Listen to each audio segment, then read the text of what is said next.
You're listening to SM Media, the #1 place for exclusive content.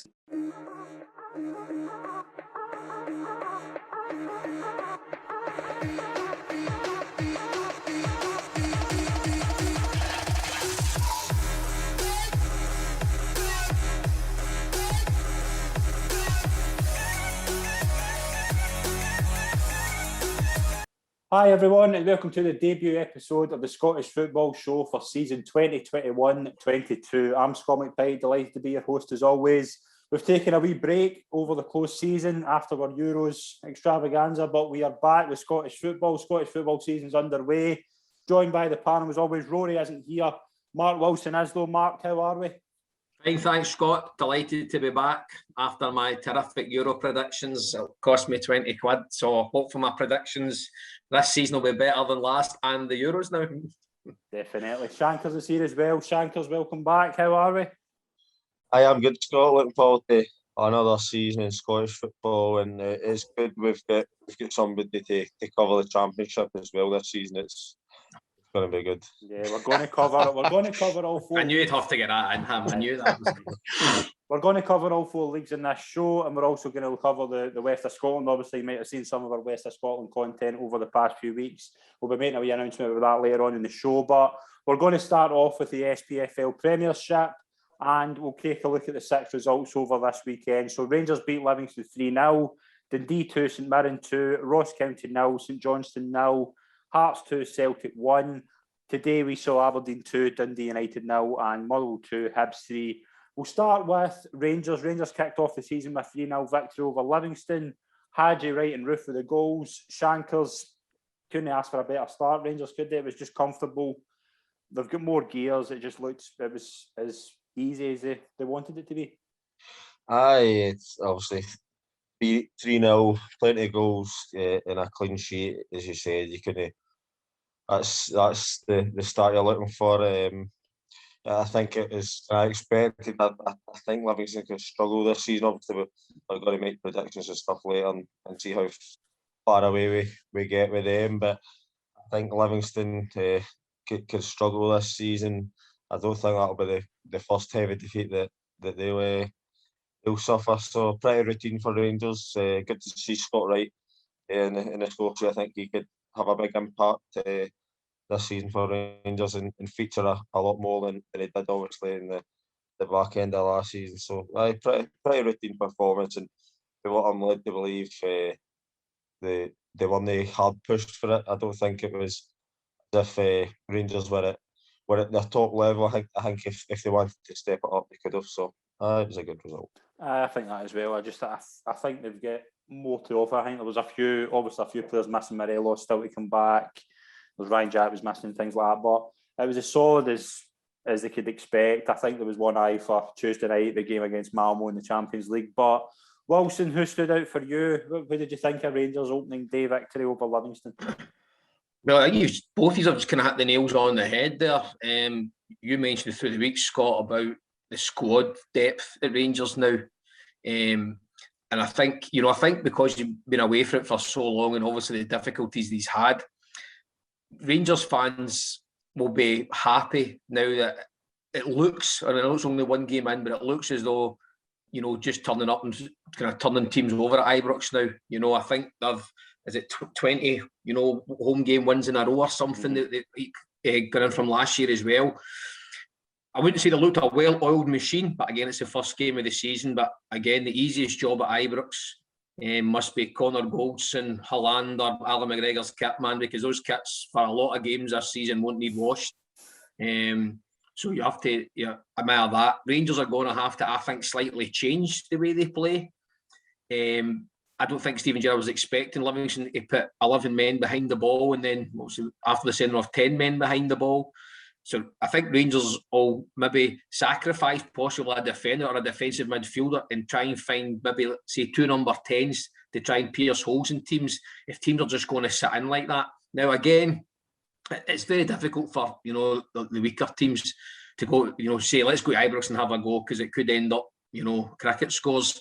But I think it's a wee bit disappointing. I mean, I'm sure the Rangers fans are happy to be back in Ibrox, etc. But sometimes, that can be disappointing when you're just turning up and you're maybe sitting there for 70 minutes and it's been, with 11 guys behind the ball and waiting, and then once the first goal comes in, it's 2, 3, 4, 5, whatever they're going to win by. Player-wise, and I said this to actually somebody in the supermarket this morning, Scott Wright impressed me. I actually think he's possibly one that Steve Clarke could be looking at as well, possibly. He did impress me. Actually, when I looked at Scott's squad list earlier in the week, I thought, Hadji plays there and Scott Wright's understudy, but I don't think he did himself any harm yesterday. It was some finish for his goal as well. So he impressed me. And as you say, there's still no Jack, no Arfield, no Morales. As I said, I just watched the end of the Motherwell Hibs game there, and you saw Rangers at the top of the league, and I said, I don't think that will change over the next 38 games. I genuinely don't. I can't. After the shambles of last night, I can't see that changing anyway. Over the season, which again, it's probably so after all the hype of 55, it's now going to be the hype of 56, I think. Obviously, Rangers move on to Tuesday night where they kick off the Champions League camp qualifier against Malmo in Sweden. Shankers, what's your thoughts? Do they fancy them to go through? I think over two legs, I think Rangers will be strong enough to win. I don't think by any means it's going to be a walk in the park. I think it'll be a tough game.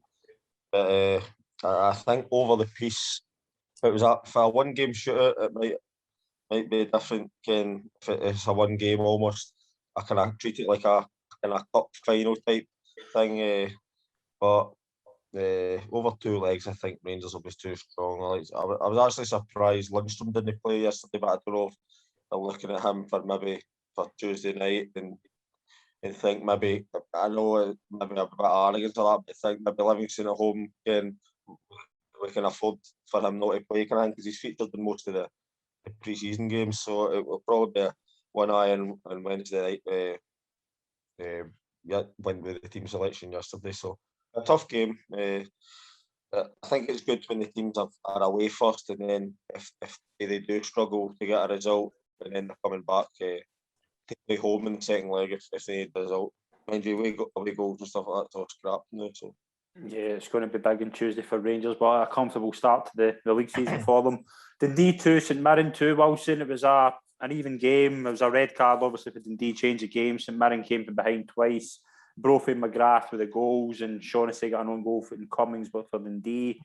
Fair result, 2-2. It was kind of main talking points, obviously. Brophy and Main are kind of partnership. Could they work for St Mirren, do you think? I quite liked him in Brophy when he's at Kilmarnock. He just used to get the ball out his feet and shoot. It didn't matter what angle he was at or the distance he was. He never really played with a target man, because obviously we played the 5 in midfield or with a number 10 behind him. But I think he's been a bad luck at injury since he went to St Mirren. So he's hit the ground running, certainly. It was a good finish as well. But again, I'm no great fan of Curtis Main. I don't see the fascination with him. But again, teams like St Mirren, Dundee are going to need a target man to try and maybe big guy, wee guy scenario to feed Brophy. It was his flick on yesterday, so maybe he'll do okay. I don't think he did much at Aberdeen when he was there. The only kind of talking point I thought was the penalty. I was listening to the radio yesterday. And again, obviously, the pros know a hell of a lot more than me. Michael Stewart and that were saying that is never a penalty. When I actually saw it in sports, and I thought it was. I thought it was. Kind of bars in. His arm was up slightly, but again, not having played it that level, I'm quite perplexed with that, to be honest. But a draw was probably a fair result and probably a good start for Dundee after coming up last year. Yeah. St Mirren, obviously, with their goal scorer, Jamie McGrath, is subject to a lot of transfer bids. I have heard that he could potentially be subject to a transfer bid for a team in England. Shankers, do you see him going in the transfer window? I think for the times that I have seen St Mirren playing, he has looked like one of the bright players I like. McAllister in the middle, McPherson, something like that. Cameron McPherson. McPherson, he's him. They two have been kind of standout players for St Mirren when I've seen them. So it's hard for teams like St Mirren when somebody's performing consistently at a level, then they're unfortunately going to be subject to speculation, and the chances are that they normally go, because no disrespect to them, but the players playing consistently and good performances every week, they're not really want to stay at teams like St Mirren, and as harsh as it sounds, it's almost a stepping stone. So I wouldn't be surprised if he's away. Is there any names of teams that are Nothing, No. nothing concrete, but apparently the rumour is England. We'll touch on another player who could be heading for England shortly. But we'll move on to Ross County now, St Johnstone now. Ali McCann missed a penalty for St Johnstone. Wilson, do you think St Johnstone will carry on their success of last season, or do you think they've reached that glass ceiling? I don't think they'll be as successful as they were last season, to be honest. But again, they had a slow start last season as well. Yeah. So again, that game had 0-0 written all over it yesterday. You know, it was Malky Mackay's first game. You know, just probably out not to lose the game. Didn't think it was a penalty, if I'm honest with you, but I've only really seen the highlights on Sports Scene. But blazed the penalty anyway. He had a good season last season. St Johnstone, again, actually, it was Chris Boyd hit the nail on the head, you know, probably from, I would say, Rangers down. All these teams will be happy to stay in the league. That's their first aim, you know, and I think that's definitely Ross County and St Johnstone's first aim. St Johnstone probably looking to go top six after the success in the trophies last year. But I've made enough apologies to Callum Davidson there. They'll be bottom six this year. They'll be bottom six. St Johnstone move on to Thursday night where they play Galatasaray in the Europa League playoff qualifying round. Jap, do you give them a chance, Shankers? No chance, man. No chance. But I don't know. That'll be a good fixture for them to play in. And they've got nothing to lose, have they? All the odds are stacked against them. So just go out there, and sometimes the games play in your favour when there's no pressure and you're not expected to win. It's maybe unfortunate that there's no away goals. I always feel like when there's a small team against the so-called bigger team, that if they maybe nick an away goal, it gives them a chance of that. If they say it's a 2-1 and they've got an away goal, and they always keep them in the tie. But I think with that scrapped over 2 games, I think Galatasaray were far too strong for St Johnstone. But I agree with Wilson. How can St Johnstone last season top 6 and 2 trophies? No matter what happens this season, it's not going to be as good as last season. So the supporters maybe just have to rein it in a wee bit and remember that they're not going to get a season like that every year. Maybe never even again. The trophies in the one season. I very much doubt that'll happen anytime soon, if it ever does happen again.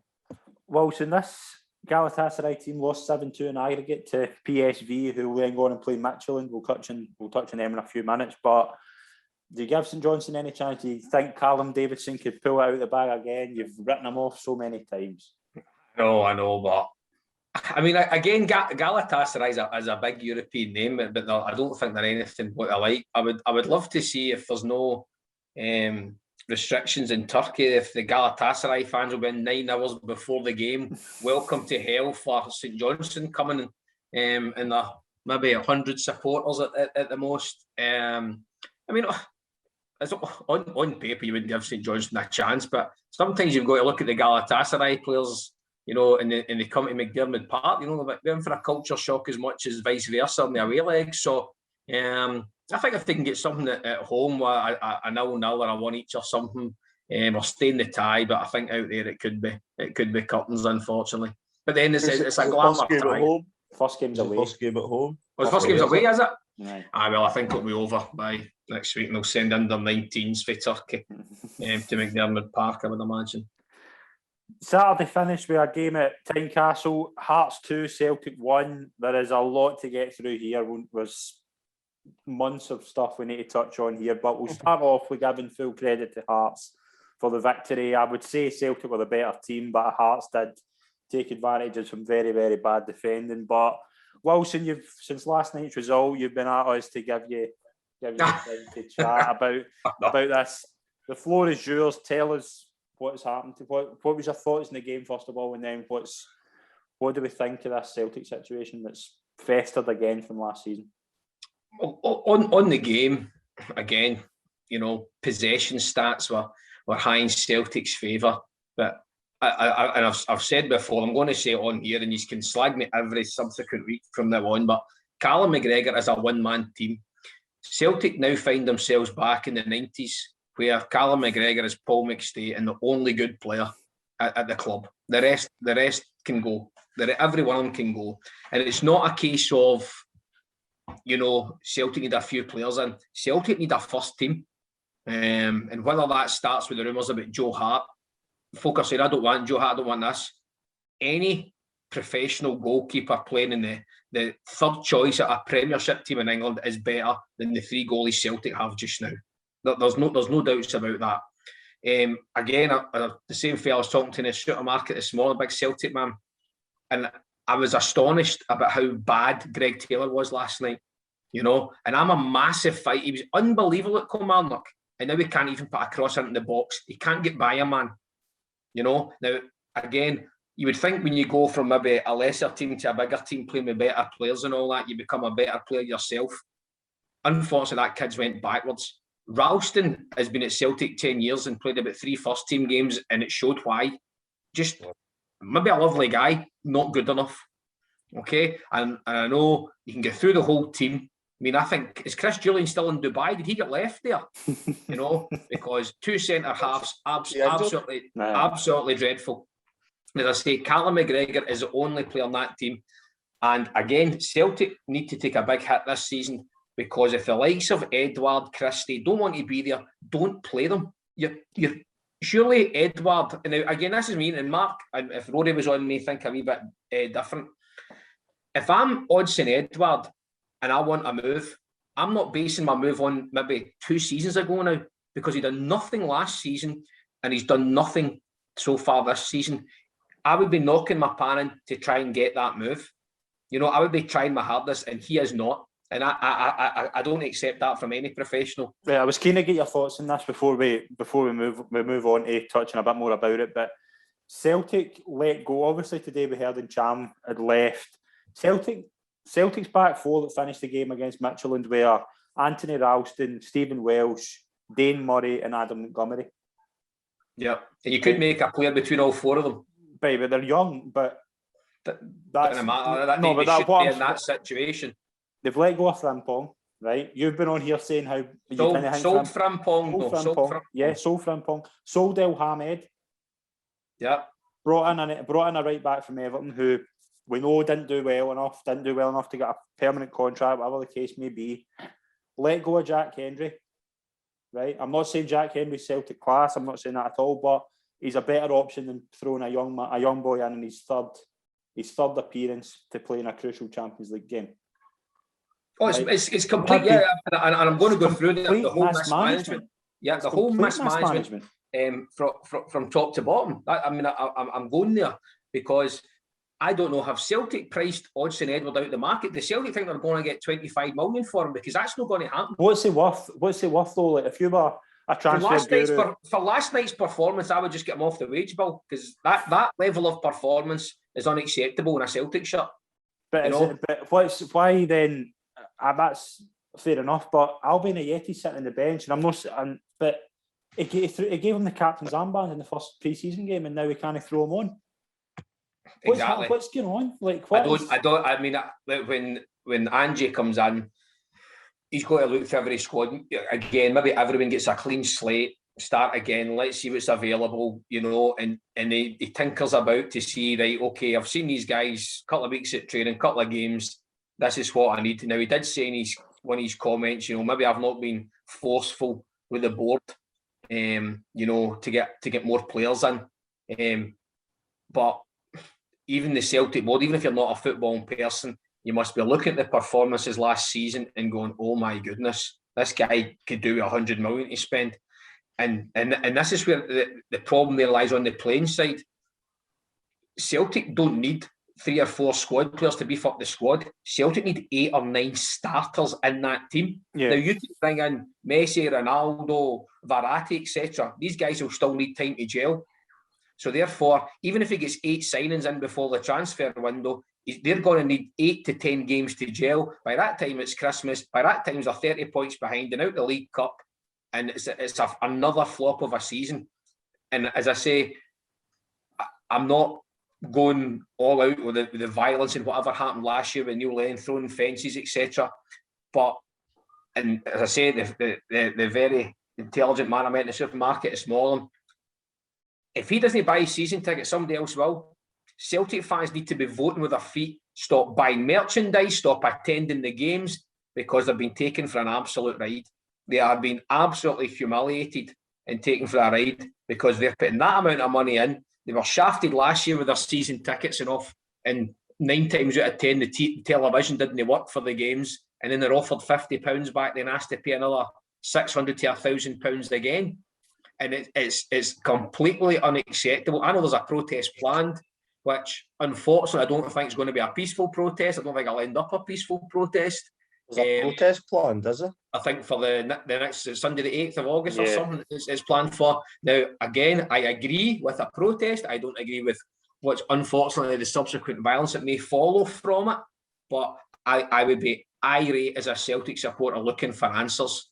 And as I say, the one last year, or end of last season, it was aimed at the players. And I think it was fully justified because they weren't trying a leg then under the previous manager. Now it is about the board. And that's what I'm saying. They are now back at the 90s. Fair play to Angie. He's came from a very poorly standard league into, I don't care what anyone says, one of the biggest jobs in Britain. And I just don't think Celtic fans are going to give him the 3-4 seasons that Steven Gerrard was with. And I know it was quite a slightly different kind of starting point for both of them. But I can't see the Celtic fans stepping back and saying, right, okay, let's give Angie 3-4 seasons. Let's see 56, 57, 58, 59, 60. Because if it continues the way they're going with that current board, Mackay, Strachan, Woods, Kennedy, etc., it could be 10-0 for Rangers in the next 10 seasons, or 8-9 seasons it would be. Do you know what my 2 takeaways were in the game? And we'll touch on all the mismanagement and all that if we really want to get into that. But Celtic, see when it gets to 70 minutes in a pre-season game, and in the first game of the season after a pre-season, they're so unfit. That's bad. That's bad. That in my mind's bad coaching. I don't know if that's from Postecoglou. I don't know. Touch on that in a minute. But Neil Beaton's down for cramp, and with 20 minutes to go in the first game of the season shows that there's a real lack of fitness. I don't think Tom Rogic has ever played a full 90 minutes. No, and he's not been fit for years. Turnbull's a terrific player, but he looks so unfit. Yeah, I would totally agree with that. And again, you've got to maybe, you can give them the out of they've travelled, they've played the European games, actually allow them mentally. It's been a change in manager, changing ideas. But the first thing I would imagine to be a footballer at any team is you need to be fit. And secondly, you can. I thought Celtic at stages going forward can play some decent football. I think you can see there's an idea there, there's a plan, but you can't excuse bad defending, and it's the same bad defending we saw last season. The crosses into the box, ridiculous efforts. What is Scott Bain doing for that goal?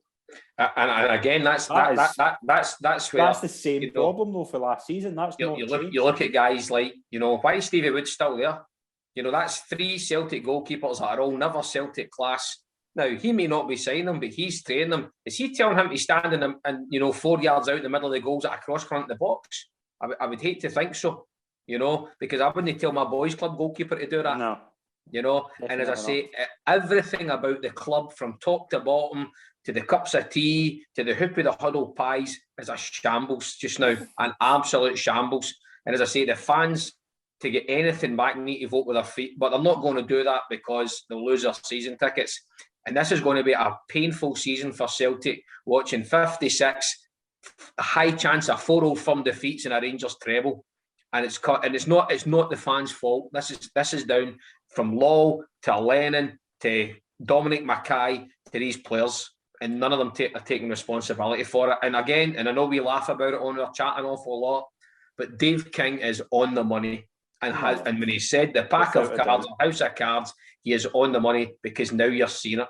And as I say, this is going to be back to the 90s for Celtic. Shankers, what's your thoughts on it?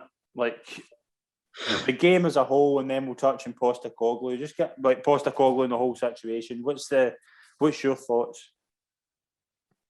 I actually think they probably done enough if they did win the game that you couldn't have argued like with chances and the ball retention and stuff like that. I mean, it's famously saying if you're 80% possession, it doesn't win you football games. But when they've got possession like that, majority of the time you're going to create chances and stuff like that. But I just think the goal that they lost was so soft. Like, for the 89th minute of the game, at one each, for that type of goal to, I mean, see, pause it as soon as the ball's on Suter's head. Scott Bain is, where is he? Like, his positioning and all that is. As Wilson says, you wouldn't expect that at boys' club level. No, it's the defending for the first goal and all. I mean, absolutely terrible. It's things like that. Like, that's.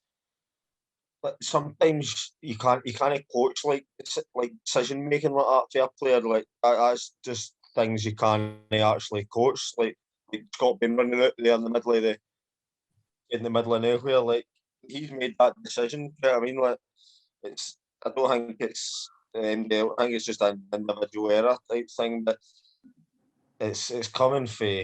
They're just cannot believe that Celtic are going into the first game of the season with that 11, like that squad and stuff.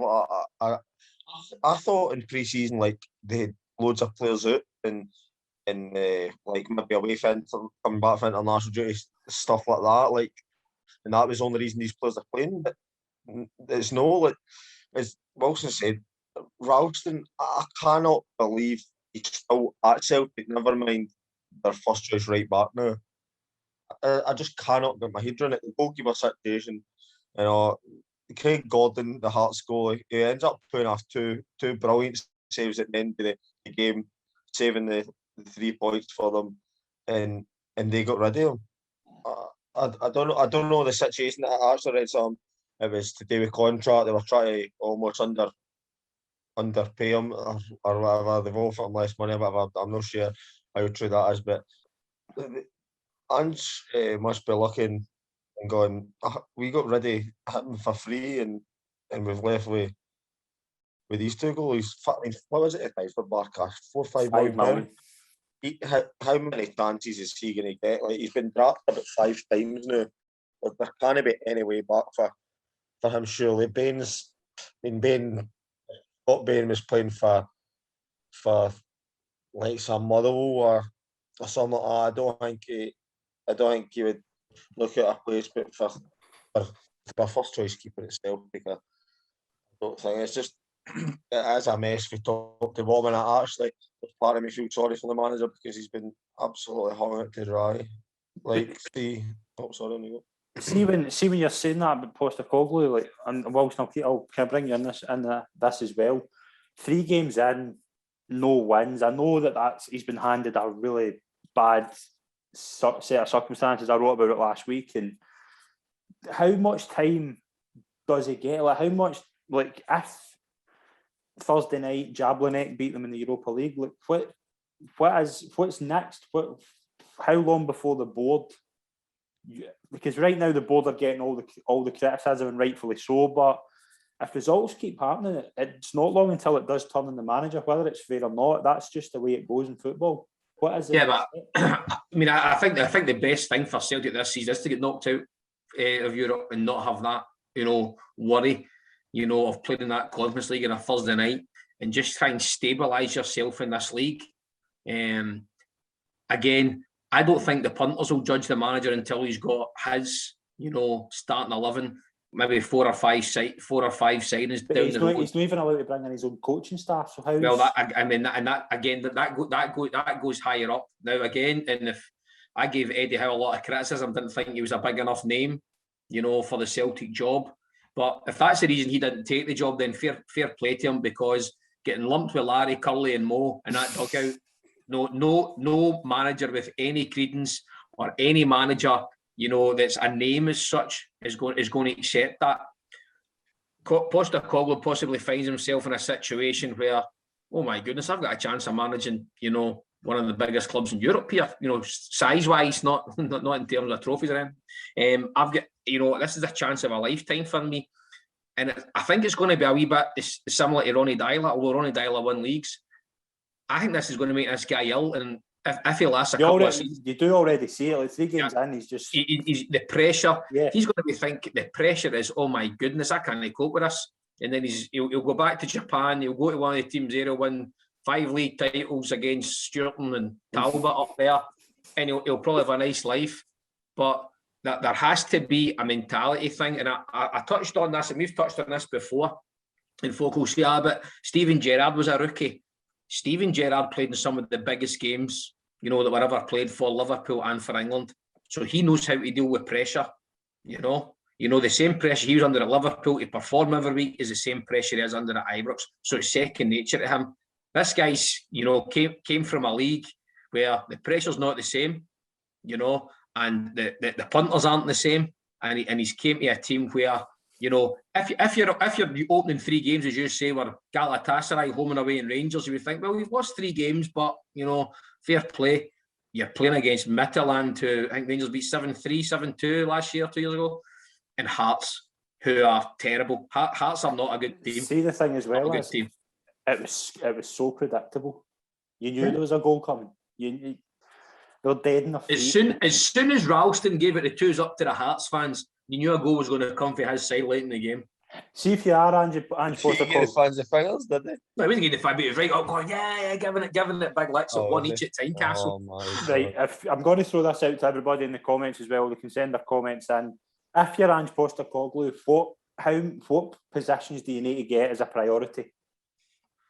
I'll put this in the chat. He needs a minimum of 2 goalkeepers, right? To enhance that squad. If he's a squad that's going to challenge Rangers, right? He needs at least 2 right backs, a player and an understudy, 2 goalkeepers, a first choice and an understudy. Greg Taylor could possibly get away with being an understudy. He needs to replace Ayer, so he needs maybe 2 centre halves as well. And Julian can be understudy.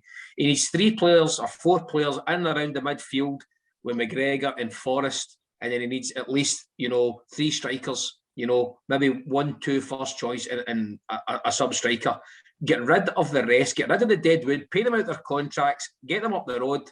Ajeti and all these guys that failed last year under Lennon, and then the structure needs to change in terms of the hierarchy. But see what you're saying there, that isn't going to happen in one window, but is Postecoglou going to get the time to build that team? Because we saw across the city, Steven Gerrard didn't do it all in one window. He spent 2 years just getting the squad right and getting everything in that he needed. And then you've seen what's happened. You've seen a complete transformation. Is he going to get that time? No. The Celtic fans won't give him that time. Exactly. And that's what I'm saying. And that was my next point.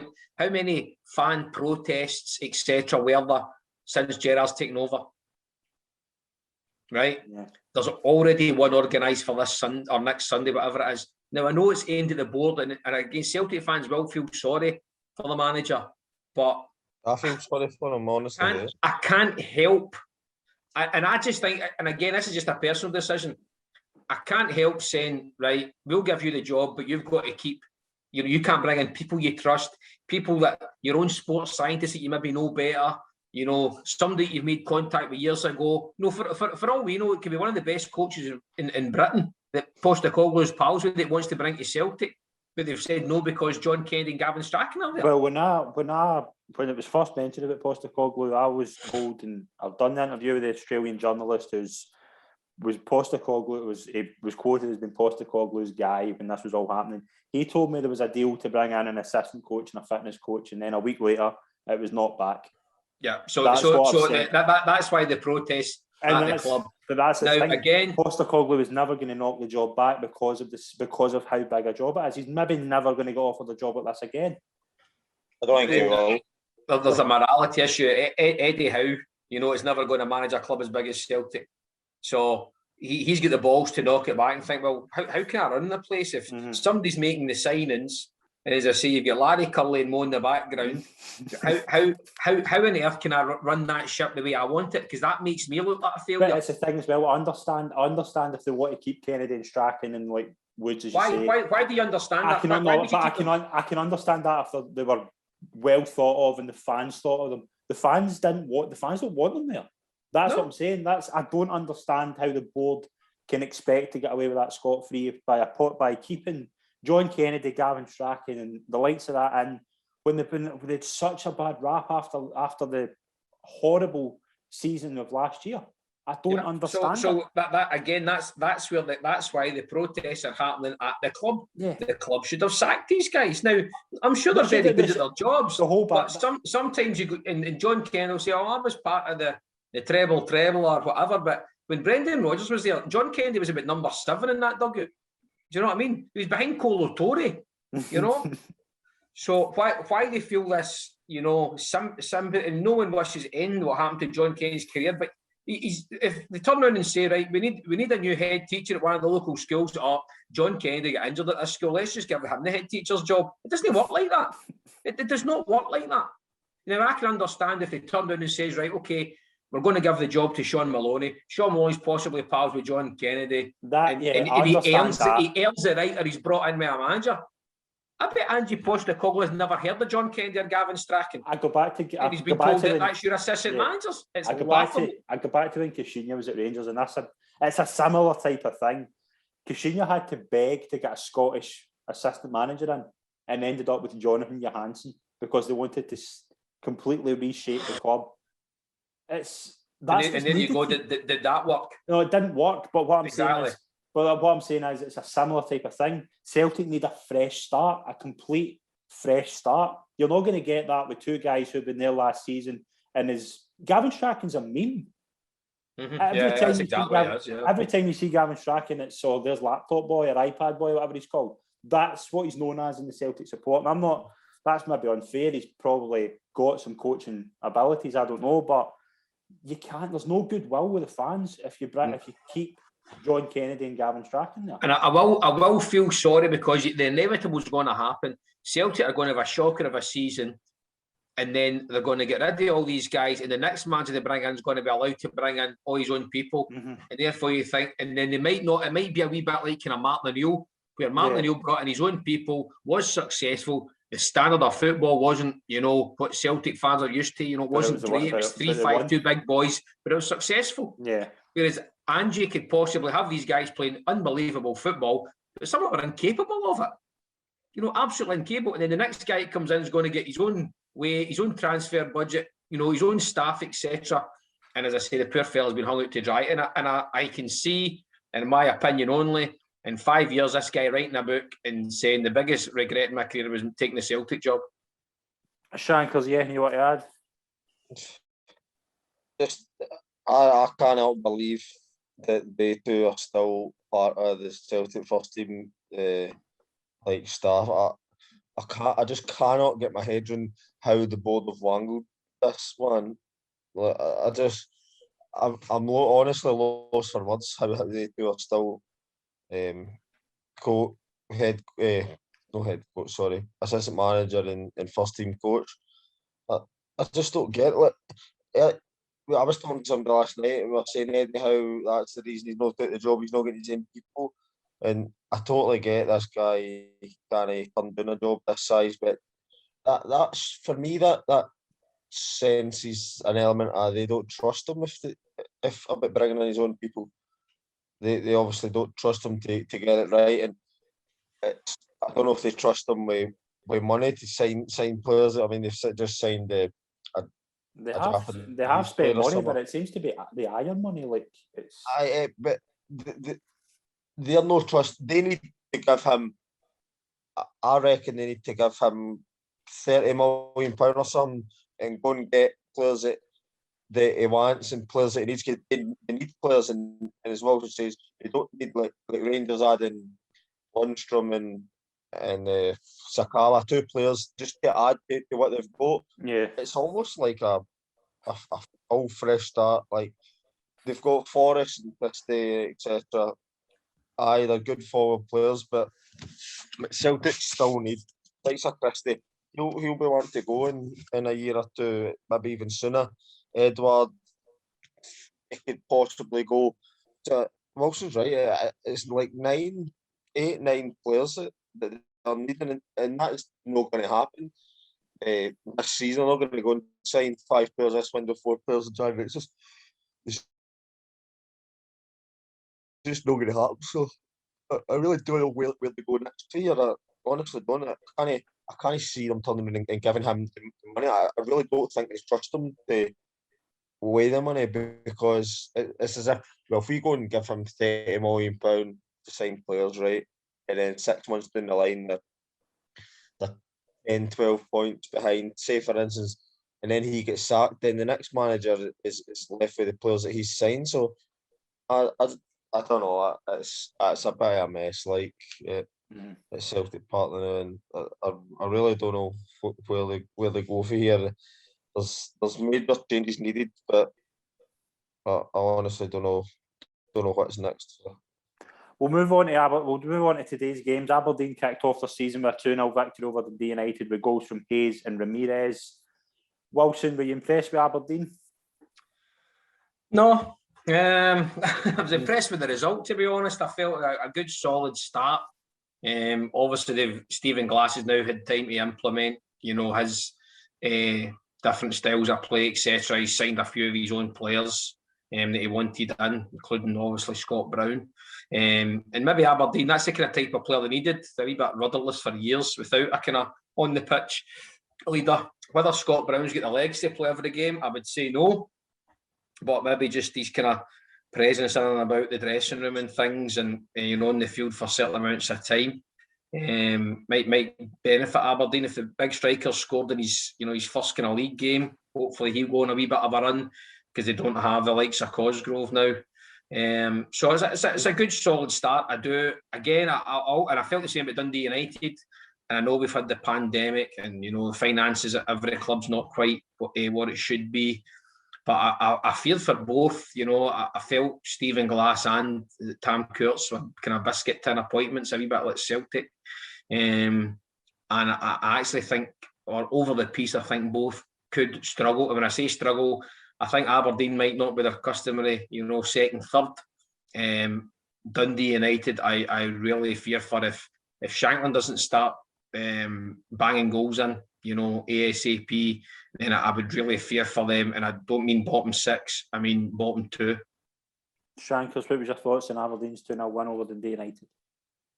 I think the best of a bad bunch maybe isn't the word to say. I think Aberdeen will be, other than Old Firm, I think they'll be kind of better of the rest. Them and Hibs fighting out again as usual. It's a hard one with Aberdeen, because like a team's aim for the season, I think it looks bad if we finish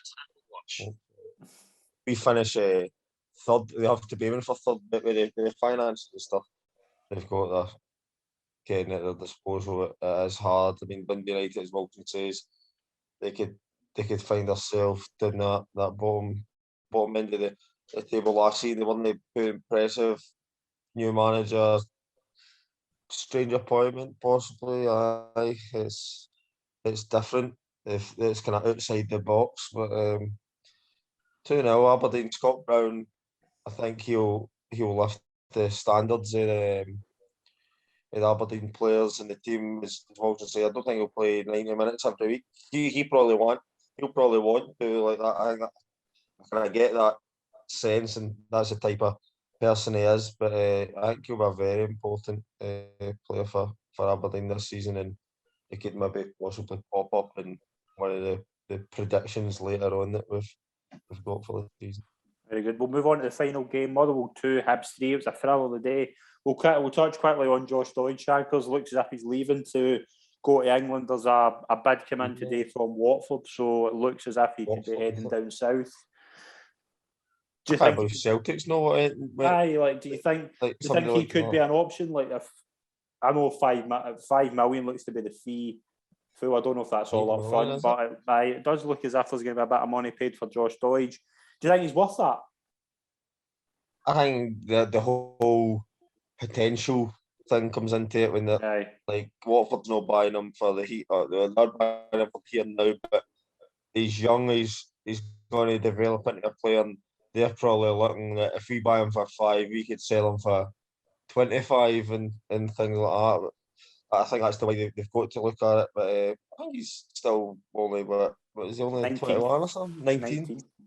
19. So he's going to have a kid Watford in the Premier League now. I mean, how can you turn a move like that down? £5 million.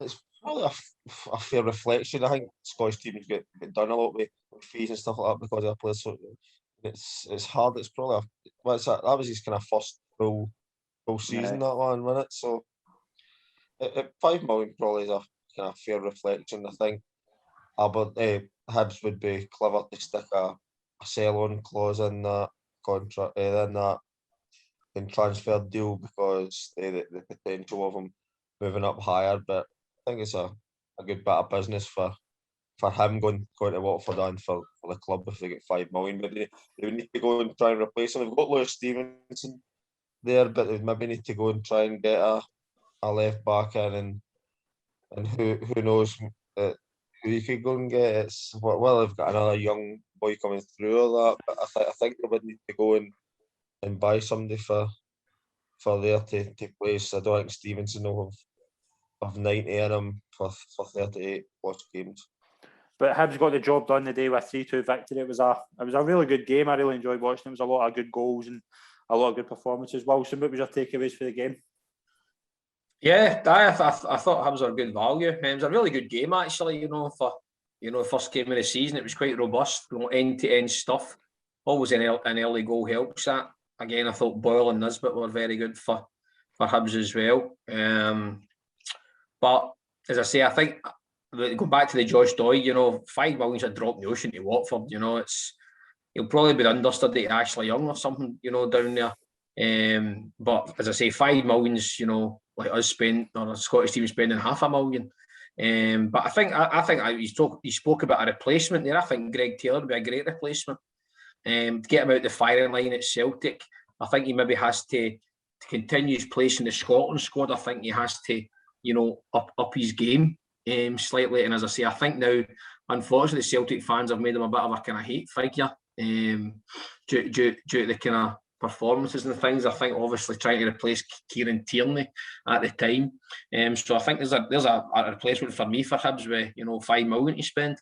I think there's a couple of other players that are trying to look to top Taylor to the hate. There's a few throwing their name in the hat. French Eddie for one, poor guy.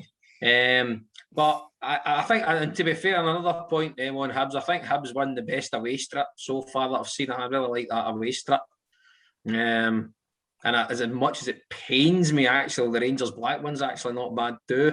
So, yeah, a mate's kid with that on Twitter the other day, and I thought, that's not bad actually for that. Don't like that gold trim because that means they've won the league, but that's another story. Right, let's look at who's going to win the league this year. We're going to do our season predictions. We will start off with the Premiership winners. We're just going to get around the table. Who is going to win the Premiership? Wilson. Rangers. Shankers. Aye, Rangers as well for me. Yeah, I'm going with Rangers as well. Interesting. Who's going to finish second? I'm going with Celtic. I think they'll still have enough to finish second. Shankers. Aye, same. I think it'll be closer than last year. I think, but I just with the squad and stuff that they've got in there, I just kind of see if Rangers keep. I mean, there's obviously a talk a couple of players maybe going away for Rangers, who knows? But I think if they maybe say they lose Morelos or Kamara, I still think they're strong enough with players that they've got in their squad. I just think they're too strong when you look and reflect at both squads. I just think it's far stronger than Rangers have got almost 2-3 players that are able to start in every position, whereas the other side of Glasgow is just not like that. I still think they'll be good enough to finish second, but I just can't see it.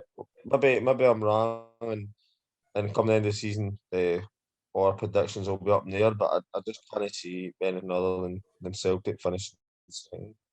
Wilson, who you got finishing second? Hibs. I think Hibs, maybe after last season, big game bottlers.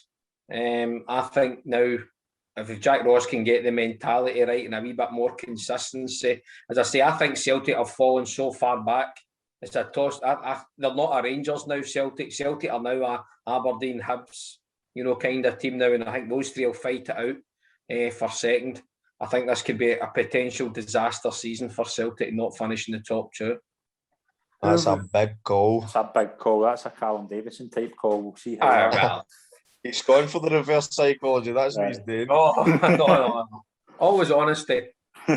Right, who have we got finishing 11th? I've got Dundee United. After today, I just think there's a young manager, potentially could take a bit of time to get it right. Is he going to get the time? As Wilson says, I think you need Shankland and Clark to be firing the goals in. I think if that doesn't happen, they could be in for a long season. I've got Dundee United finishing 11th. Shankers, who you got? I think Livingston. Okay. Wilson? Ross County. Okay. I've got Ross County finishing 12th. Who have you got, Wilson? Livingston. Shankers? Ross County. Okay, so we all kind of think Ross County is going to struggle this season? Yeah. I think the managerial appointments will be strange today. Like, don't know where that's came from. I don't know who teams like Ross County should be have on their radar and stuff like that. It's good that they're not going with the usual Tommy Wrights and people like that in the world, but I just don't know. I just think it's a wee bit strange managerial. I think maybe 6-12 weeks down the line, and it's good. We'd kind of discussed it towards the end of last year when Rory was on, and he gave quite a good insight about the difference between a top coach and a top manager and what the differences are. Whereas, I look at Malcolm Mackay, for example, and I see a coach. I don't see a manager. Mm-hmm. Now, it might just be an age thing because he's still fairly young in terms of that. Whereas you look at a Martin O'Neill, for example, a Steven Gerrard, you see a manager because of how good his coaching team is as such, and I think that's where, I think Ross County might play good football. I think Malky's very, tactically and technically gifted, but is he a manager or is he a top coach? That's what I just can't see, and as I say, Rory will be able to give us a better insight to it than I can give, but that's where I think Ross County may struggle a wee bit. Just on Rory and coaches and stuff like that, I was having a wee scroll through Rory's likes on Twitter. I actually think it was appalling last night. So Absolutely deplorable what he liked last night. Deplorable. Oh, I couldn't stop laughing at that. As a sacking offence, I'm not joking. That is a sacking offence. I was in tears of laughter when I seen that. I thought it was it definitely cheered me up after the football last night. I'm no doubt about that. Yeah. Well, if you want to go on and find out about that, please go on his page. But top goal scorer, who we got? Wilson. Well, again, I was quite convinced that Morales wouldn't be there. So I didn't pick him. I think it possibly will be him, but I went for Kevin Nisbet. Okay. I think Hibs are due a good season as such, and I think again after what happened to him kind of last January, where it was we thought he was going to move, etc. And I think a wee taste of being in the Euro squad, maybe up his game, and he thinks maybe if I get to a bigger and better team, maybe cement a place in the starting lineup for Scotland. So a good season for him. So I went with him for top scorer. Shankers, who we got for top goal scorer? Kemal Roof. I'm torn between Roof and Morelos, but I just think if Roof stays fit, I think he could be. Well, when I put it up on our chat, Scott, one of your favourite lecturers, if not the favourite lecturer, he said Kemal Roof in our wee chat as well. He said Roof could be. the top scorer. So. I think as well, he gets into so many good positions. Yeah. His movement's Aye, brilliant. like last night, yesterday, just his intelligence to get into the box there. And, I just see his movement's first class. I think he's too good. He's too good for. I think he's too good to play in Scotland. I think he's a Premier League player, but I think his injuries are the reason he's. But if he wants to go back, then he needs to come up here and score 20 plus goals every season for a couple of years. I can see a move to Ipswich. What age just came out of? I think he's about 27, 28, but if you maybe get one move on him. See when he was at Leeds, Leeds fans absolutely loved him. Yeah. So he's definitely a talented player. But we'll go to Wilson's favourite league. We'll go with the Championship. Oh, Kelly will win that by a country mile. Shankers, you agree? Just to be different, and I stuck my neck out in a line in the group chat, and Rory reminded me of it yesterday. I'm just going to have to stick with it and go with it for the season and see how it plans out. I'm going to go Hamilton. Okay, big result for them yesterday. Rory's going with Wraith and was very confident that they're going to win when they were 4-0 up yesterday. He'll be paying me that money back soon as that money's coming back. I think Kilmarnock, their recruitment's been really good. I will be keen. I'm really looking forward to seeing what they're like tomorrow night. Do you though? See when you dig, Wilson touched on it previously. See when you dig go down through their squad and that, is it? Good. They're experienced Championship players. They're first division players. But am I right in saying they've signed Blair Alston? Yeah. Scored against Clyde. Just don't. It's first. You've got to remember it's the drop in level now. You know. I mean, I do think was it Ewan Murray? I do think he was one of the best players in that league last season. So that's what you've got to do. Yeah. But then they're signing players to win that league, but then they've got to go up and stay up. And are they players going to keep them up? And well, that's what you hope. I think it's short term. You maybe go and sign another 3 or 4 cement, be a bit better, and then once their 2-year contracts are up, go back to signing much better players, hopefully. But again, and keeping the likes of Chris Burke as well, just that, mixing youth with experience, it does work. But Chris. Although I do think, and I know all football fans are slightly fickle, but if we are, even by February, March, if we're not, right 1 or 2, there'll be a few disgruntlements. Yeah. And I don't think there'll be many Inverness, Raith, Hamilton fans that are possibly expecting to win that league. I think there's a lot of fans expecting to win it. Yeah. I think as well, how long have they been up? Near enough 25 years. It's got to be different for them as well. I'm sure you will. Yeah. So I'll take a few. There will be to adapt, but I'm very confident over the race. They will win it. Yeah. So we're 2 votes for Kilmarnock and 1 vote for Hamilton. League One, that's an interesting league. I went for Cove Rangers. I think they're probably the best team in the league. I don't know that will go down very well with a particular pundit in the channel, but Wilson, who we got? I've went for Falkirk. Okay. I work up there, so I've got a wee bit of fondness when I drive past the stadium every week. You work in Falkirk? I work at the college up there on a Tuesday.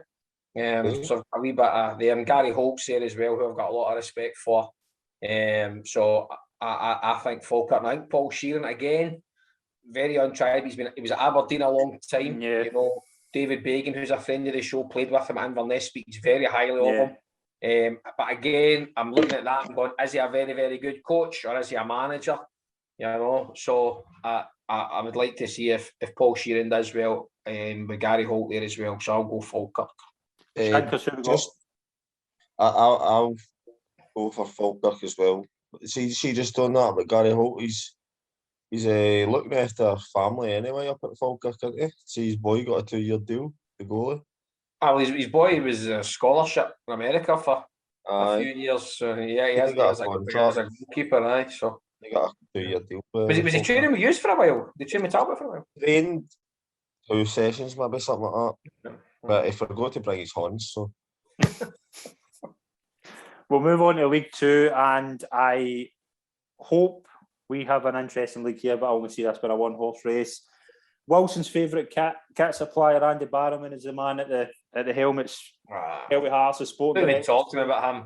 Don't even talk to him about him. Are we unanimous that Celtic are going to win the league? Because I just think they're leaps and bounds player. You see who they brought in: Jamie Burjonis, Joe Cardle, Tam Aware. A lot of really experienced players and a lot of talented youngsters. I'm going for Celtic Hearts. Shankers, who we got? Just to be different, we'll go Edinburgh City. Okay. Just to be different. Just for something. It's too safe. Just like going Celtic. It's safe. I like it. Wilson, who we got? I'll go Celtic Hearts. So Andy Barrowman stumps up the polo shirts for the golf, but he probably never will. But I'll go with them as well. As I say, I was quite vocal about how much I thought of Kevin Thompson as a coach as well. And again, I think this is his possible chance as a stepping stone. I know he was highly thought of at Rangers. Yeah. This is a wee stepping stone for him to do well. What is Andy Barrowman, director of football? Sporting director, yes. No. Plays golf every day, can't be him. So, yeah, I'll go Celtic Hearts as well. Right, we'll move on to the Cups. We'll start off with the League Cup. Wilson, who do you think could win the League Cup? Well, just for something different, I'm going to go Aberdeen. Okay. I think Scott Brown could lead them to a trophy, which will wind up Rory because he's Scott Brown's biggest critic. So I'm going to go for Aberdeen. As I say, I think the only way I can see Rangers not winning it is if maybe kind of Europe takes a wee bit more precedence, if a Champions League or maybe catching up games Thursday, Sunday, or whatever it is their schedule. But I'll go for Aberdeen. Shankers, who we got? Rangers. I think Rangers as well. And I know you come into the other cups and that, but I think Rangers are going to be too strong for everybody this season. Again, Wilson makes a good point about Europe and that. And I mean, Rangers must be gutted that they never capitalised on Celtic going to both cups last season. With Rangers no winning a double or a treble, I think this year they could win 2, if not 3. Yeah. Scottish Cup, who we got? Wilson. Rangers for that. Rangers for the Scottish, yeah. Okay. I'm going Hearts. I think Hearts could spring a surprise. Shankers, who you got? Talking like Talbot. They give me that chance in the Hearts, to be fair. Hearts always seem to be there. Hearts always get to the final when nothing like play them.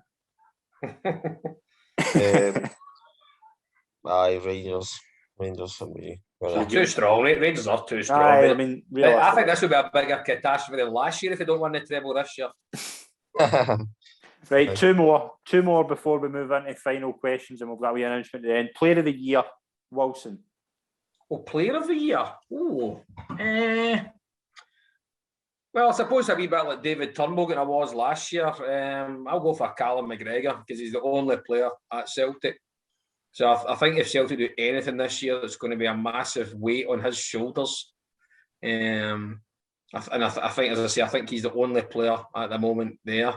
Again, and I know Alan McGregor got a lot of plaudits last year, but again, if somebody like Goldson, Hollander, or McGregor gets it, you know, I just don't see Rangers being under any sort of pressure. You know, these guys over the season. So maybe the likes of your Hadji, Kent, Roofs, you know, your forward-thinking players that maybe chip in with a lot of goals this year. So I'll go Kemar Roof then. There you go, or Callum McGregor. There's one for each. Okay. Shankers, who we got? Ryan Kent. I've got Ryan Kent as well. I think this is going to be. I think I'll be astonished if Ryan Kent's a Rangers player this time next year. I'll be astonished if it's a crossing. I think this could be the season that everything clicks and falls into place for him, and he gets his move. I obviously hope he has a brilliant 6 months start the season, but it's just worrying if he is that good the start of the season where other teams start coming in January and stuff like that. I'm not sure his contract situation. What was it Leeds that were interested? Yeah, Leeds were interested. Did Leeds make an offer? I think they did, Yeah, because basically he turned Do them you know down. how much it was? I don't know, but I think it was Gerrard nearly. basically said it was laughable. It was like 8 million. Because I wonder what's maybe affected Ryan Kent, because he did have a decent season last year. As Rangers paid £7 million for him, and I think sometimes, you know, you're looking at the English league, look their noses down the Scottish league, and think they paid £7 for him, you know. And for example, Josh Doig, who's a young boy, played every game, is going for £5. I know Ryan Kent's probably better than him at the moment. Yeah. But I wonder if teams in England might be put off with that value. And Rangers are only going to sell him for less than £5. Less than £7, sorry. So I wonder if that's maybe a wee factor why no one's come in for him, or no one's, you know, taking him as such. My knowledge is he turned it down. Yeah. He said no, so it's interesting. But yeah, I think he will. I think he's probably the best player in the league on his day. I think it's occasionally. Not having that, man. I think occasionally. Yeah. I think he was the best player at Ibrox. I don't think there's many players in Scotland that can do what he does, but it's as he is consistent as other It's players. doing it on a consistent basis. That's the thing. If he does that, then level, I think he's the best player. When you string 2 or 3 of them together, and then plays well in big games, and the big games he turns up. Celtics away at Porto, away at these big games, he usually plays week in, week out. A winger, inconsistent, but in big games he usually turns up. So I think he's one of those players that I think Celtic defence in particular are terrified of. I think they are terrified. I think the Celtic defence will be terrified of Andrew Shinney this year. Judging it's the thing. I've never seen anybody so comfortable in a 1v1 situation. He truly believes that he can get past anybody. He's so good with both feet, and he's so agile. Like he's just so hard to stop. He's so quick. That cover step overs, a wee top inside, outside. They can go left, go right. He's got everything in the locker to go and play at a top team. It's just they need to string the performances consistently for 8-10 games in a row. It's all right up with 1 or 2 off games. I mean, everybody has them. I mean, I remember I had a bad 20 minutes before, but I had a bad 20 years. If he starts doing it in a consistent basis, 10, 15, 20 games a season, then it won't be Rangers for long. And I'm you, Scott. I'll be perplexed if he's a Rangers player at the start of next season. Right, final one before we move on. Signing of the season, Wilson. I thought long and hard about this. I'm going to go for Scott Brown. I think he'll have a major impact at Aberdeen. And as I say, I'm not saying he's the kind of thing that Aberdeen have been missing over the last 30 years since Sir Alex left. I'm not saying that at all. But I just think, and again, Stephen Glass knows more about football than me. I was amazed at the signing. Now, I wasn't amazed if he turned and says, I want Scott Brown to be my assistant manager. I've been pals with him for 100 years. I've been in coaching badges with him. He's very good, blah, blah, blah. It wouldn't surprise me. The surprise was the player, because I said in December after that cup final against Hearts, I thought, oh, he's gone. His legs have absolutely gone. But obviously, what a remarkable career he's had. And so I was surprised at that. But again, Stephen Glass knows more than me. And I just think the impact that he could have up in Aberdeen. And as I dare say, I think Aberdeen are tight. Wait and see where they are at Christmas. And then January, they might spend a few more quid, you know, just to try and make sure they're in that top 3 or 4. So I'll go Scott Brown for his last hurrah. The last dance, Shankers, the last dance. Shankers, who you got? A signing of the season. It's hard to disagree with Wilson to a certain extent. Like I think he'll be more important for Aberdeen than the manager. I think he'll be a bigger influence and stuff like that. I think his knowledge and experience, his winning mentality will help him a lot.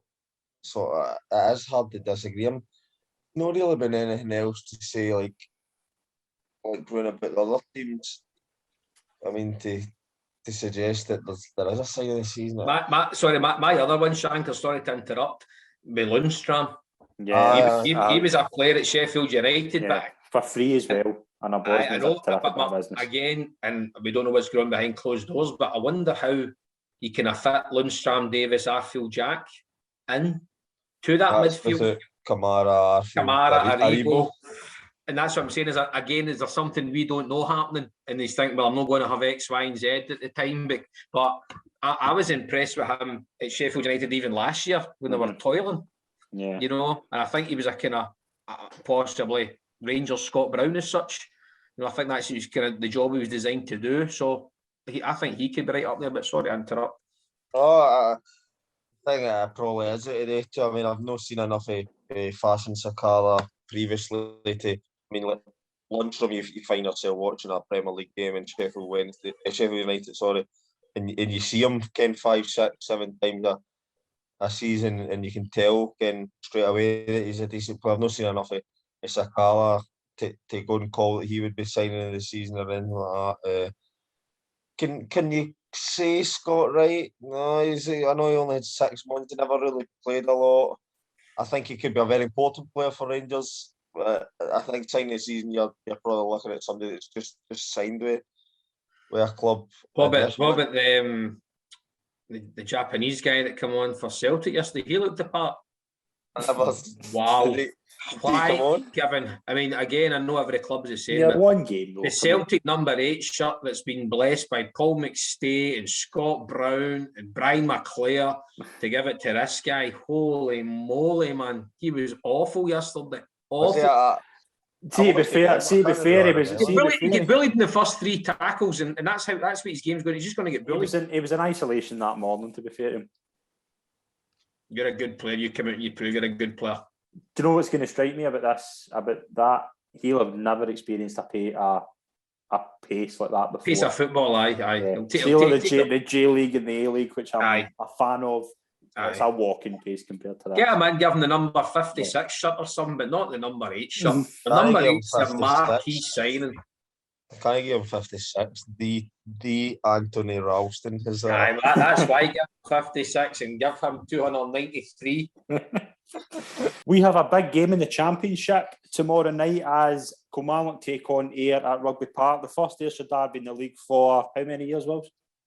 Oh, God, I couldn't even tell you. Must be a fair few. In the league, definitely in the league. It must be 30 years, absolutely. What's for predictions? Are you confident Kelly are going to go for the start? Ayr went through their Premier Sports Cup campaign very, very impressively. So what's your thoughts? Yeah, well, I think both did. I mean, obviously Kelly get the points off against East Kilbride for an ineligible player, but thanks to the Scottish Sun. It's not a massive thing to, beat Morton and Stranraer, etc. Ayr beat Hamilton and Falkirk, but these are the teams now that we're up against, and that's who we have to beat. The new signings we've brought in, are Championship standard players, they're first division players that have been over the course before. Ayr will be the same with a few young boys. I've been impressed with the boy Mackenzie and the boy Hewitt at Ayr, and they've done really well from when I've watched them.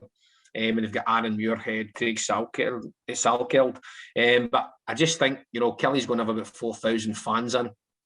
And that will be, and there's a whole generation of Kelly fans that you don't know what these games mean, Where did they get the 2,000 new fans? Once the season tickets were cheaper. So, as I say, I think that a partisan kind of home crowd in. Just on that, sorry to interrupt. It's a bit of a shame that they're not going to get any Ayr fans in. I know you could say, totally. Mind game and all that, but first derby, you want to get the atmosphere.